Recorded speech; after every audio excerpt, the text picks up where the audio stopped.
They say every home keeps secrets beneath the floorboards, memories soaked into the wood, sounds that don't belong to footsteps, and something breathing just beneath where your bed creaks at night.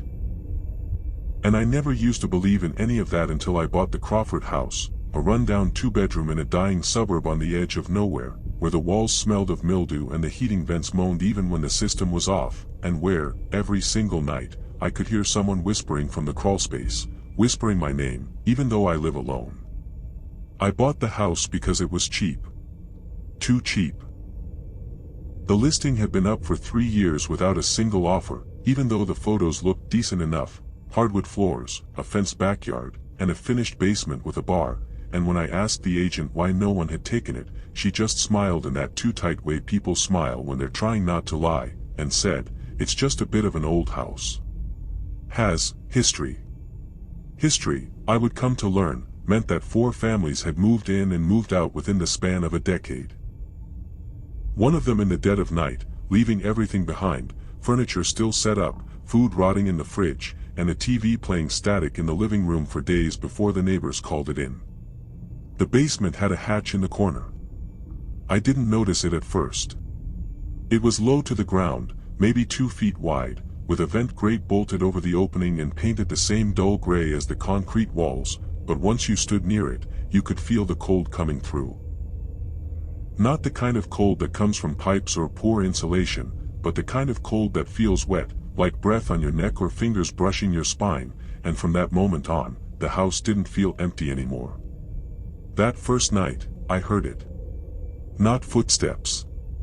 Not exactly.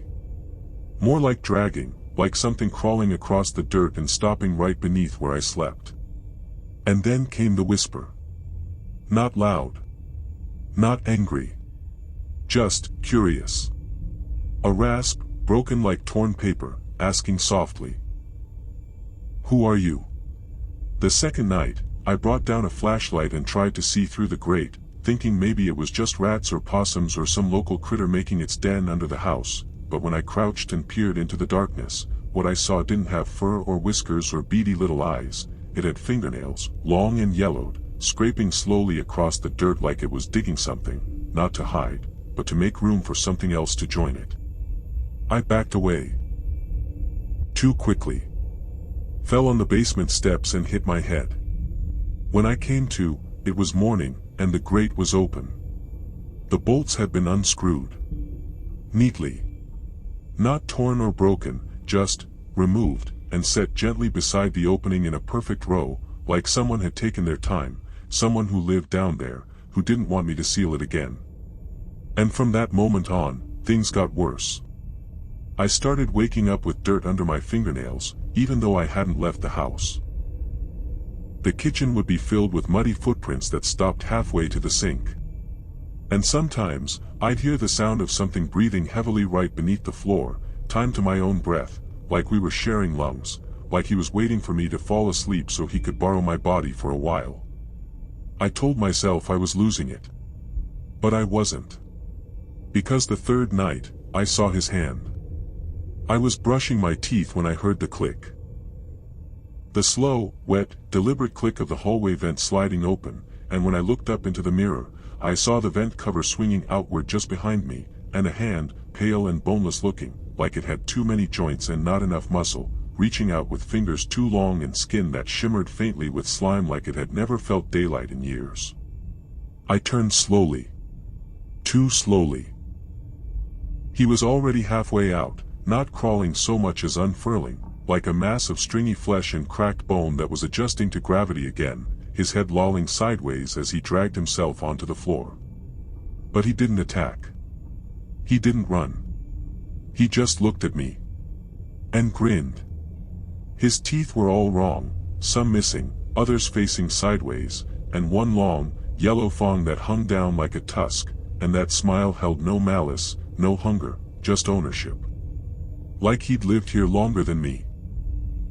Like he belonged. I stumbled back and locked myself in the bathroom. He never tried to get in.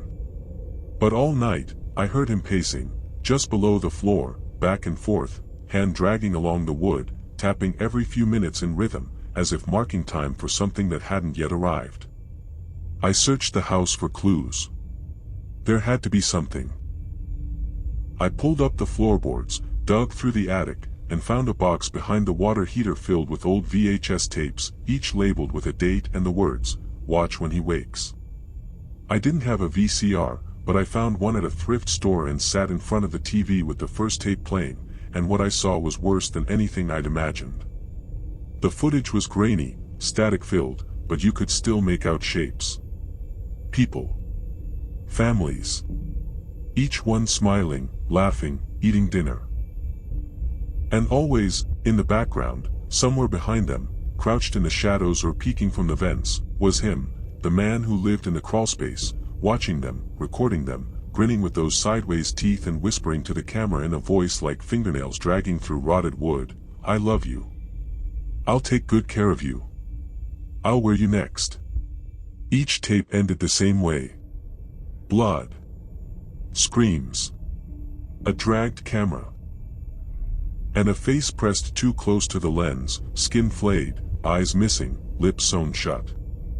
I burned the tapes. I tried to burn the house. But the fire never caught. The flames died in the crawlspace, like he inhaled them, fed on them.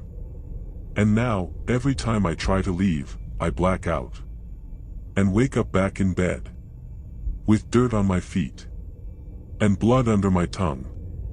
I'm not alone anymore. He's not just in the house. He's in me. I hear his breath when I speak. I see his smile in my reflection. The crawlspace doesn't just lead under the house, it goes down, farther than should be possible, a tunnel of meat and bone and cold, wet walls that pulse like lungs, and he showed it to me last night, after I woke up and found the vent open again, and the floor soaked in something thick and red that wasn't mine. He held my hand. His fingers wrapped around mine like vines. And he whispered into my ear, "You live here now. Forever." Now I pace like he used to. Back and forth. I hear the new owners above me. They moved in yesterday. A young couple with a baby. They think the house is charming. They think the cold spots are from bad insulation. They think the sound beneath the crib is the heating system. But they're wrong. It's me. I live in the crawlspace now. And I'm so hungry. If you hear tapping under your bed, don't look. If your vents creak when there's no wind, don't breathe too loud. And whatever you do, don't move into the Crawford house on 319 Dyer Street. He never left. And now, neither did I.